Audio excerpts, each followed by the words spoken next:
Langkah pertama, masukkan 500 gram beras ketan ke dalam teflon. Untuk beras ketannya sudah dicuci bersih sebelumnya, dan beras ketannya tidak perlu direndam, jadi setelah dicuci bersih langsung bisa kita olah. Kemudian kita tambahkan 400 ml santan. Untuk santannya saya pakai santan instan ukuran 65 ml yang dicampur dengan air. Garam setengah sendok teh. Dan terakhir 1 simpul daun pandan. Kemudian kita nyalakan api kompornya di api sedang, lalu beras ketannya kita masak sampai air santannya menyusut dan meresap ke dalam ketan, sambil terus kita aduk supaya bagian bawah ketan tidak kering.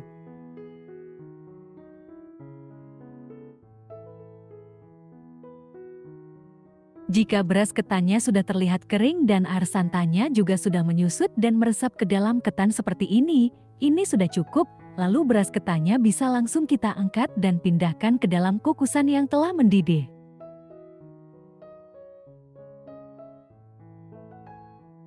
Setelah kita pindahkan ke dalam kukusan dan kita ratakan, lalu beras ketannya ini kita kukus sampai matang selama 25 menit dengan api sedang.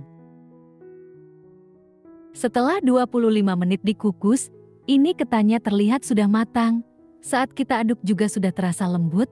Ini sudah cukup, bisa kita matikan api kompornya. Lalu ketannya kita angkat dan sisihkan dahulu, tunggu sampai ketannya dingin. Langkah selanjutnya kita siapkan blender. Dalam blender masukkan 5 siung bawang merah, 2 siung bawang putih, 1 ruas kunyit, setengah buah kencur, 4 lembar daun jeruk. Tambahkan juga 7 buah cabai merah keriting, kalau mau pakai cabai rawit juga boleh.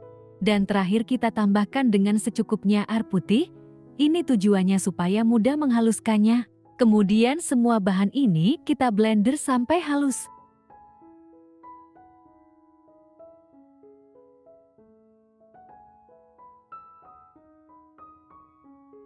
Dan ini dia bumbunya sudah dihaluskan, ini langsung saja kita tumis di minyak yang sudah panas. Kita masukkan bumbu halusnya, lalu kita aduk rata sebentar. Untuk api kompornya kita gunakan api sedang. Setelah kita aduk, kita masukkan 1 buah serai yang sudah digeprek. Lalu masukkan juga perbumbuannya dari 2 sendok makan gula pasir, kaldu bubuk 1 sendok teh, garam 1 sendok teh, lada bubuk setengah sendok teh. Kemudian kita aduk dahulu sampai tercampur rata. Jika sudah tercampur rata, lalu terakhir kita tambahkan 50 gram gula merah. Kemudian kita aduk kembali sampai tercampur rata, lalu masak sampai bumbunya benar-benar matang dan tanak serta sedikit mengental. Jika bumbunya sudah matang dan tanak seperti ini sudah cukup. Kita kecilkan api kompornya, lalu masukkan 200 gram kelapa parut. Untuk kelapanya ambil yang bagian putihnya saja. Kemudian kita aduk kembali sampai tercampur rata, dan masak sampai bumbunya meresap ke dalam kelapa, serta tekstur kelapanya kering dan berwarna sedikit kecoklatan, sambil terus kita aduk supaya kelapa tidak cepat gosong. Untuk apinya tetap gunakan api kecil. Jika warna kelapanya sudah terlihat kecoklatan dan tekstur dari kelapanya sudah kering seperti ini sudah cukup, bisa kita matikan api kompornya, lalu kelapanya kita pindahkan ke dalam wadah. Dan ini dia serundeng kelapanya sudah jadi. Jika kalian ingin teksturnya lebih halus, kalian bisa blender sebentar. Cuman di sini saya tidak blender supaya tekstur kelapanya lebih terasa. Dan ini sudah siap untuk kita kemas. Kita siapkan daun pisang yang sebelumnya sudah dilayukan di atas kompor sebagai pembungkusnya. Karena ini untuk jualan, jadi ketannya saya bentuk dengan bantuan cetakan wajik seperti ini supaya bentuknya sama rata. Masukkan secukupnya serundeng kelapa tadi ke dalam cetakan, lalu ratakan, kemudian timpa bagian atas serundeng dengan ketan, lalu ratakan. Untuk banyak dan sedikitnya serundeng dan ketan yang digunakan disesuaikan dengan selera. Setelah ketan serundengnya sudah diratakan, lalu kita bungkus dengan menggunakan daun pisang. Jika daunnya terlalu lebar bisa kita potong sedikit.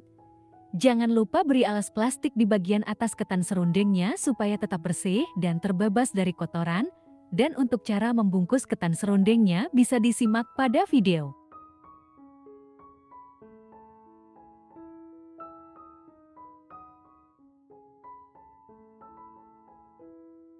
Dan seperti ini hasilnya kita lakukan proses ini sampai semua selesai.